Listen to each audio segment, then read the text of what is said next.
To be honest, నాకు మొన్న ఏదో ఆర్టికల్ ఎవరో ఫ్రెండ్ పంపితే చదివాను 2-3 ఆర్టికల్స్.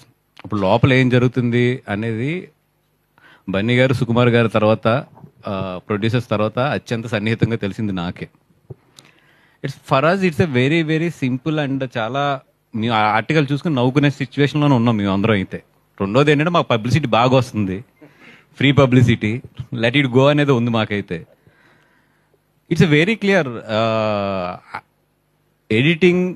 ఎందుకంటే బన్నీ గారి వర్క్ కరెక్ట్గా చూస్తే మాకు 15 days ఉంది. ఒక క్లైమాక్స్, ఒక సాంగ్ చేయాలి ఆయన, అంతే. మిగతాదంతా అయిపోయింది. ఎక్కువ వర్క్ ఆయనది ఉంది. ఎవరిది? ఆయనది ఉంది. ఎందుకంటే ఆయన డేట్ల మధ్యలో ఏప్రిల్ మేలో కొన్ని డేట్లు క్యాన్సిల్ అయినాయి అక్కడ. దానివల్ల ఏంటంటే ఎక్కువ వర్క్ ఆయన మిగిలింది మాకు. బన్నీ గారి హానెస్ట్గా 15 days ఉంది, 15 to 17 days అంత ఉంది వర్క్, అంతే.